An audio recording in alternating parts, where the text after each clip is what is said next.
Entry-level hiring at the Big Four and major tech firms has collapsed 25% since ChatGPT launched. Youth unemployment in advanced economies is now 3 times the adult rate. But here's what nobody's telling you.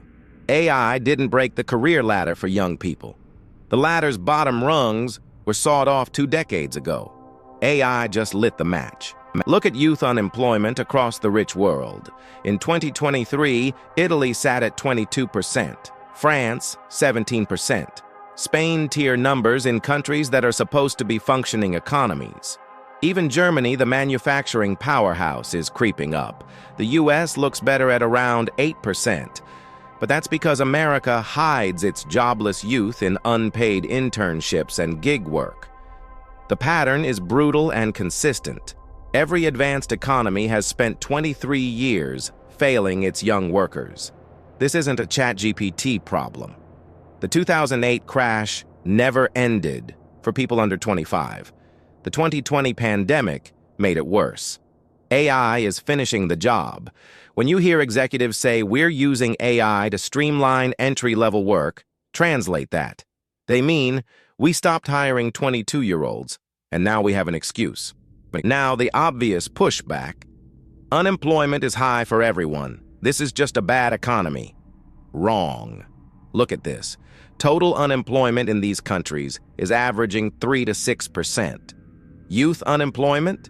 2 to 4 times higher every single year for 23 straight years. The gap doesn't close in good times. It doesn't close in bad times. It just sits there. And here's the killer chart. The employment-to-population ratio for 15 to 24-year-olds. In Italy, only 1 in 5 young people is working. In France, barely 30%.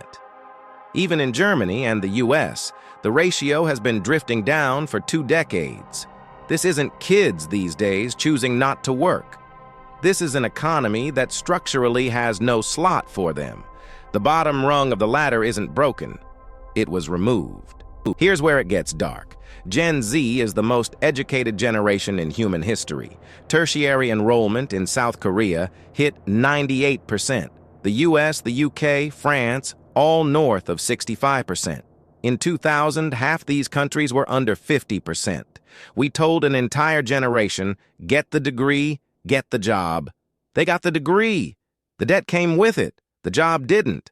We built a credentialing machine that pumps out millions of qualified graduates into an economy that decided, around 2010, it didn't actually need that many entry-level workers. Then ChatGPT showed up, and the firms that were already cutting analyst classes had a perfect cover story. The pipeline from credential to career is shattered, and the kids who did everything right are paying for it. Compare the youth unemployment line to the total unemployment line. Look how parallel they are. They move together. In 2008, in 2020, in every recession. But the youth line sits permanently 2 to 3 times higher. This is the smoking gun. If young workers were just hit harder by general downturns, the gap would shrink in good years. It doesn't. The premium young workers pay for being young is structural.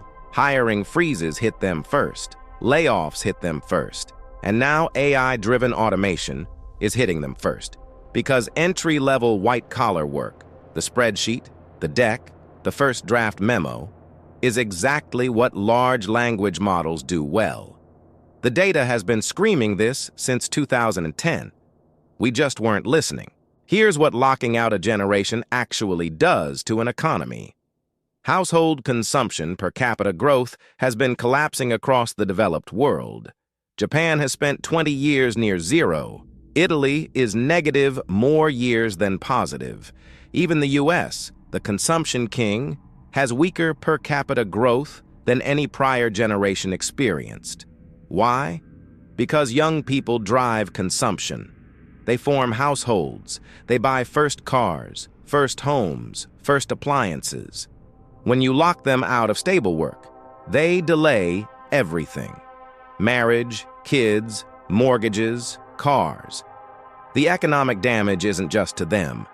It's to demand itself. We are running an experiment where the people who would normally power consumption growth are stuck in their parents' basement applying to 400 jobs. The bill for that is coming due. So here's the verdict. The story that AI is destroying entry-level jobs is half right and entirely misleading. AI is the accelerant. The fire started in 2008. For 23 years, advanced economies have been quietly dismantling the bottom rungs of the career ladder. Fewer young people working, more chasing degrees they can't monetize, a youth unemployment gap that never closes. Gen Z isn't the unlucky generation that got hit by AI. They're the generation that inherited a labor market designed to exclude them, and AI just made the exclusion efficient. Fix this, or we are looking at decades of stagnant consumption, delayed adulthood, and political instability. The data has been telling us for 20 years. Are we finally going to listen? If you want the actual numbers behind the headlines, not vibes, not takes, just data, subscribe. Every week I take one story everyone's arguing about and run it through the World Bank, the OECD, and the BLS until it tells the truth. See you next video.